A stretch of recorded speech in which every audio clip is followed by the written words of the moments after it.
2017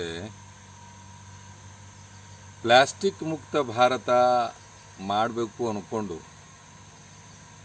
ಬೆಳಗಾವಿ ಹುಕ್ಕೇರಿ ಹಿರೇಮಠದ ಶಾಖೆಯಲ್ಲಿ ಆರಂಭ ಮಾಡಿದ್ದೀವಿ.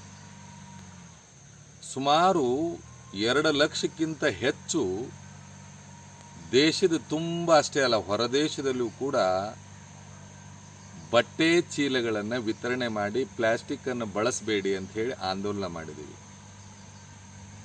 ಹಾಗೆ ದಸರಾ ಸಮಯದೊಳಗೆ ನಾವೇ ಸ್ವತಃ ಬೇರೆ ಬೇರೆ ಕಡೆ ಹೋಗಿ ಸ್ವಚ್ಛ ಮಾಡಿದ್ದೀವಿ. ದೇವರ ಗುಡಿಗೆ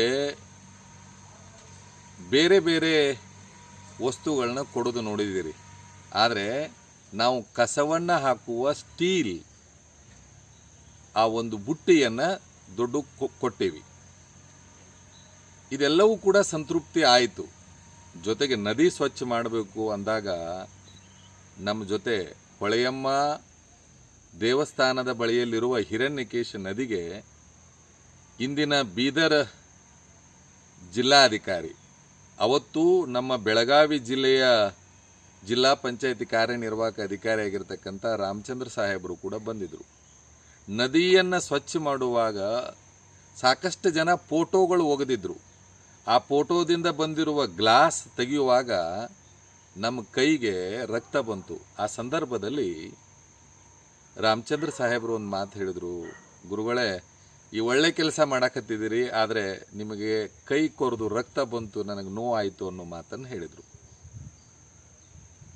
ನನಗೆ ಇವತ್ತು ಬಹಳ ಸಂತೃಪ್ತಿಯಾಗಿದೆ. ಯಾಕೆಂತಂದರೆ ನಾವು ಬಹಳಷ್ಟು ಕಾರ್ಯಕ್ರಮಗಳನ್ನ ಮಾಡಿದ್ದೇವೆ. ಬಟ್ಟೆ ಚೀಲ ವಿತರಣೆ ಮಾಡಿದ್ದೀವಿ, ಗುಬ್ಬಿ ಗೂಡನ್ನು ಕೊಟ್ಟಿದ್ದೀವಿ, ಪಾದಯಾತ್ರೆ ಮಾಡಿದ್ದೀವಿ, ವ್ಯಸನ ಮುಕ್ತಿಗಾಗಿ ಪಾದಯಾತ್ರೆ ಮಾಡಿದ್ದೀವಿ. ಆದರೆ ಇದೆಲ್ಲ ನಮ್ಮ ಕಾರ್ಯಕ್ರಮದಲ್ಲಿ ಭಾಗವಹಿಸ್ತಿದ್ರು, ಆದರೆ ಅದನ್ನು ಯಾರೂ ಕಾರ್ಯರೂಪಕ್ಕೆ ಯಾರೂ ತಂದಿಲ್ಲ.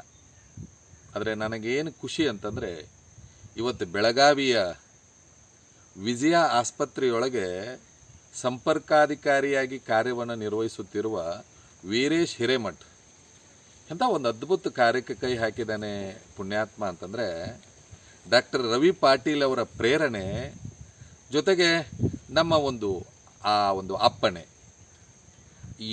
ನಾವು ಆ ಹುಡುಗನಲ್ಲಿ ಒಂದು ಅದ್ಭುತವಾದ ಬದಲಾವಣೆಯನ್ನು ತಂತು ಅಂತಂದರೆ, ಈಗೆಲ್ಲ ದೇವ್ರ ಫೋಟೋಗಳು ನೀವು ಬಹುಶಃ ಭಾಳ ಜನ ಜ್ಯೋತಿಷಿಗಳು ಹೇಳ್ತಾರೆ, ಭಾಳ ಜನ ಎಲ್ಲರೂ ಹೇಳ್ತಾರೆ ದೇವ್ರ ಫೋಟೋ ಹೆಂಗಿತ್ತು ಅಂದರೆ ಹೋಗಿ ಎಲ್ಲಾದ್ರೂ ಇಟ್ಟು ಬನ್ನಿ. ಆದರೆ ಅದರಿಂದ ಕೆಟ್ಟ ಪರಿಣಾಮಗಳು ಏನಾಗ್ತವೆ ಗೊತ್ತದೆ ನಿಮ್ಗೆ? ದೇವ್ರ ಫೋಟೋವನ್ನು ನೀವು ಬೇಕಾದಾಗ ಪೂಜೆ ಮಾಡ್ತೀರಿ, ಬೇಡಾದಾಗ ಹೋಗಿ ಇಟ್ಬಿಟ್ರೆ ಭಾಳಷ್ಟು ಜನ ದೇವ್ರ ಫೋಟೋಗಳನ್ನ ಅನಾಥ ಮಾಡ್ತಾ ಇದ್ದೀರಿ. ಈಗೇನಾಗ್ತಾ ಇದೆ ಪರಿಸ್ಥಿತಿ? ಮಣ್ಣಿಗೂ ಕೂಡ ಜನರನ್ನು ಕರ್ಕೊಳ್ತಾ ಇಲ್ಲ, ಮಣ್ಣು ಕೂಡ ಕರ್ಕೊಳ್ತಾ ಇಲ್ಲ, ಜನರು ಬರ್ತಾ ಇಲ್ಲ. ಅಂದಮೇಲೆ ದೇವ್ರ ಫೋಟೋವನ್ನು ಕೂಡ ಅನಾಥ ಮಾಡುವುದು ದೊಡ್ಡ ಅಪರಾಧ. ಆದರೆ ಈ ಹುಡುಗ ಎಲ್ಲೆಲ್ಲಿ ಫೋಟೋಗಳನ್ನ ಇಟ್ಟಿರ್ತಾರಲ್ಲ ಅಲ್ಲೆಲ್ಲ ಹೋಗಿ ಭಾಳಷ್ಟು ಕಡೆ, ಬಹುಶಃ ಬೆಳಗಾವಿ ಸುತ್ತಮುತ್ತಲ ಕಡೆ ಸಾವಿರಾರು ಫೋಟೋಗಳನ್ನು ತಂದು ಒಂದು ಕಡೆ ಸಂಗ್ರಹಿಸಿ, ಗ್ಲಾಸ್ ಒಂದು ಕಡೆ ತೆಗೆದಿಟ್ಟು, ಆ ಕಟ್ ಒಂದು ಕಡೆ ತೆಗೆದಿಟ್ಟು, ಆಮೇಲೆ ಇಂಥ ಅದ್ಭುತವಾದ ಕಾರ್ಯವನ್ನು ಮಾಡ್ತಾ ಇದ್ದಾನಲ್ಲ, ಅದಕ್ಕೆ ನಮಗೆ ಭಾಳ ಖುಷಿಯಾಗ್ಯದ. ಭಾಳಷ್ಟು ದಿನಗಳ ನಂತರದಲ್ಲಿ ಸಂತೃಪ್ತಿಯ ವಾತಾವರಣವನ್ನು ತಾಳ್ತಾ ಇದ್ದೀವಿ. ಬರೇ ಪ್ರಚಾರಕ್ಕಾಗಿ ಆಂದೋಲನಕ್ಕಾಗಿ ಮಾಡಿದ್ರೆ ಪ್ರಯೋಜನ ಇಲ್ಲ, ಕಾರ್ಯರೂಪ ಮಾಡಬೇಕಲ್ಲ. ಅದಕ್ಕೆ ವೀರೇಶ್ ಹಿರೇಮಠ ಆ ಕೆಲಸವನ್ನು ಮಾಡಿದ್ದಾರೆ. ಅನೇಕ ಫೋಟೋಗಳನ್ನ ತಂದು ಒಂದು ಕಡೆ ಸಂಗ್ರಹಿಸಿ ಇಟ್ಟಿದ್ದಾರೆ. ಭಾಳ ಜನ ಕೇಳ್ತಾರೆ, ಅವ್ನು ಏನು ಮಾಡ್ತೀರಿ? ಅದಕ್ಕಾಗಿ ನಾಳೆ ಯಾವ ಸ್ಥಾನದಲ್ಲಿ ಆ ನದಿ ಸ್ವಚ್ಛ ಮಾಡಿ ರಕ್ತ ಹರಿಸಿದ್ದೀವೋ ಅದೇ ಸ್ಥಾನದಲ್ಲಿ ಇವತ್ತು ಅವುಗಳಿಗೂ ಕೂಡ ಒಂದು ಸಂತೃಪ್ತಿಯನ್ನು ಕೊಡ್ತಕ್ಕಂಥ, ಅಂದರೆ ದೇವರ ಕಟ್ಟುಗಳನ್ನು ಒಂದು ಕಡೆ ಇಟ್ಟು, ಫೋಟೋಗಳನ್ನ ಒಂದು ಕಡೆ ಇಟ್ಟು, ಅಗ್ನಿಸ್ಫುಟ ಮಾಡಿ ಅಲ್ಲಿ ಒಂದು ಹೋಮವನ್ನು ಮಾಡಿ ಅದರ ಶಾಂತವಾಗಿರೋದು. ಅದಕ್ಕಾಗಿ ಸಾರ್ವಜನಿಕರಿಗೆ ಒಂದು ತಿಳುವಳಿಕೆಯನ್ನು ಕೊಡಲಿಕ್ಕೆ ನಾನು ಇಚ್ಛೆ ಪಡ್ತೇನೆ. ದೇವರ ಫೋಟೋಗಳನ್ನ ಯಾರೋ ಹೇಳ್ತಾರಂತ ಹೇಳಿ ಅಲ್ಲಿ ಇಲ್ಲಿ ಇಡಬೇಡಿ, ಇದರಿಂದ ನಿಮಗೆ ದೋಷ ಬರ್ತದೆ. ನೀವು ಕೊಡಲೇಬೇಕಾಗಿತ್ತು ಅಂದರೆ ಅದರಾಗಿನ ಫೋಟೋ ತೆಗೀರಿ, ಕಟ್ಟು ತೆಗೀರಿ, ಒಂದು ಕಡೆ ತೆಗೆದಿಡ್ರಿ. ಅಕಸ್ಮಾತಾಗಿ ನೀವು ಎಲ್ಲಾದರೂ ಹೇಳಿರ್ಬೇಕಾದ್ರೆ ಅವ್ರು ಸಂಪರ್ಕ ಮಾಡ್ತಾರೆ, ಒಂದು ಕಡೆ ಹೋಗಿ ಅವನ್ನ ಸುಡುವಂಥ ಕೆಲಸವನ್ನು ಮಾಡಬೇಕು, ಅಲ್ಲೆಲ್ಲೇ ಒಗಿಬಾರ್ದು. ಅದಕ್ಕೆ ಇವತ್ತು ನೆನಪಲ್ಲಿಟ್ಟುಕೊಳ್ಳಿ, ದೇವರನ್ನು ಅನಾಥ ಮಾಡಲು ಹೊಂಟಿರುವಂಥ ಜನಗಳೇ, ನೀವು ಅನಾಥರಾಗುವ ಪರಿಸ್ಥಿತಿಗಳು ಬರಬಾರದು, ಎಚ್ಚರದಿಂದ ಇರಬೇಕು. ನಾಳೆ ಅಂದರೆ ದಿನಾಂಕ 10/10 2020 10:30 ಹೊಳೆಯಮ್ಮ ದೇವಸ್ಥಾನದಲ್ಲಿ ಆ ಎಲ್ಲ ಫೋಟೋಗಳನ್ನು ಕಟ್ಟುಗಳನ್ನು ಒಂದು ಕಡೆ ಸಂಗ್ರಹ ಮಾಡಿ ಅಗ್ನಿಸ್ಫುಟ ಮಾಡುವಂಥ ಆ ಒಂದು ಹೋಮವನ್ನು ಮಾಡಿ ಅಲ್ಲಿ ಶಾಂತಿ ಮಾಡುವಂಥ ಕಾರ್ಯಕ್ರಮವನ್ನು ಮಾಡ್ತಾ ಇದ್ದೇವೆ. ವೀರೇಶ್ ಹಿರೇಮಠರಿಗೆ ವಿಶೇಷವಾಗಿ ಪ್ರಶಂಸನಾ ಪತ್ರವನ್ನು ಕೂಡ ವಿತರಣೆ ಮಾಡ್ತಾ ಇದ್ದೀವಿ.